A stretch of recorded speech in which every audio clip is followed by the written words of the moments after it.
Shalom, kita lanjutkan pembicaraan kita tentang kasih. Kebenaran firman Tuhan dengan terus terang memberikan penegasan demikian. 1 Yohanes pasal yang keempat ayat yang ketujuh. Saudara-saudaraku yang kekasih, marilah kita saling mengasihi, sebab kasih itu berasal dari Allah. Dan setiap orang yang mengasihi lahir dari Allah dan mengenal Allah. Setiap orang yang mengasihi lahir dari Allah dan mengenal Allah. Bicara tentang kasih dengan jelas, dengan terang, firman Tuhan menegaskan, marilah kita mengasihi. Sebab orang yang lahir dan mengenal Allah pasti mengasihi. Sejak kita menerima Yesus Kristus sebagai Tuhan dan Selamat, ditegaskan oleh firman Tuhan, barang siapa ada di dalam Kristus, ia adalah ciptaan baru, dilahirkan kembali oleh Allah di dalam Yesus Kristus.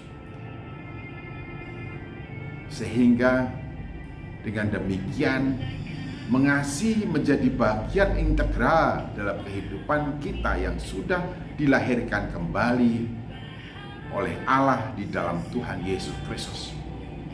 Barang siapa yang percaya pada Yesus Kristus dilahirkan kembali oleh Allah di dalam Kristus, dan disebutkan bahwa setiap orang yang dilahirkan dari Allah mengenal Allah pasti mengasihi.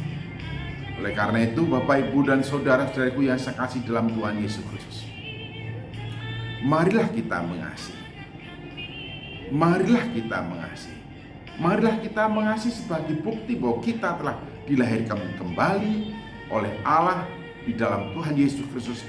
Sejak kita menerima Yesus Kristus sebagai Tuhan dan Selamat, kita tidak lagi dilahirkan oleh dan dari hukum-hukum dunia yang mengekang kita, yang membelenggu kita, yang melepaskan kita, menjauhkan kita dari kasih, yang menumbuh kembangkan hal-hal yang tidak menyebabkan kita diperkenan oleh Allah sebelum kita menerima Yesus Kristus sebagai Tuhan dan Selamat.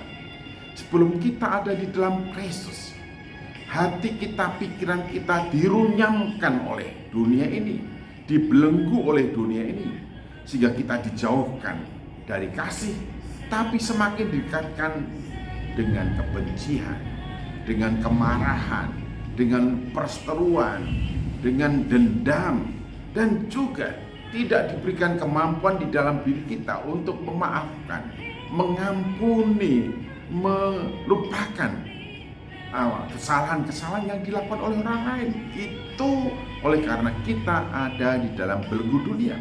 Tapi sejak kita menerima Yesus Kristus sebagai Tuhan dan Selamat, kita telah dilahirkan kembali oleh Allah di dalam Kristus Yesus Tuhan, sebagai orang yang mengenal Allah, dilahirkan untuk hidup mengasihi.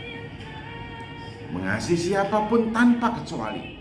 Sebab kata kasih ini berasal dari kata agape, kasih yang diberikan oleh Allah melalui Tuhan Yesus Kristus kepada kita. Hingga ketika kita mengasihi dan hidup di dalam kasih ini, artinya kita mengasihi menurut cara Allah di dalam Tuhan Yesus Kristus, yaitu mengasihi tanpa pandang bulu, mengasihi siapapun tanpa terkecuali, termasuk orang-orang yang membenci kita, mengkhianati kita, menista kita, mencela kita. Bahkan sejak kita terima Yesus sebagai Tuhan dan Selamat, gaya kehidupan Kristus menyatu dengan kita, sehingga ketika kita menghadapi orang yang mencela, orang yang mencerca, orang yang menghina kita, hidup yang telah dikuasai oleh kasih itu memampukan kita untuk menyatakan, ya Bapa, ampunilah mereka, sebab mereka tidak mengerti apa yang sedang mereka lakukan. Mengapa kita mengatakan mereka tidak mengerti apa yang sedang mereka lakukan? Kalau kita ini sesama karya cipta Allah, meremehkan, merendahkan, menghina, mencela sesama, berarti mencela Sang Pencipta. Oleh karena itu, kalau masih ada orang yang mencela, mencerca sesamanya, berarti dia orang yang tidak mengerti. Oleh karena itu, marilah kita hidup di dalam kasih, kemampuan mengampuni ada pada kita, dan mengasihi siapapun tanpa kecuali, sebagaimana Allah yang telah menyatakan kasih-Nya kepada kita orang berdosa ini di dalam Tuhan Yesus Kristus. Tuhan Yesus memberkati kita.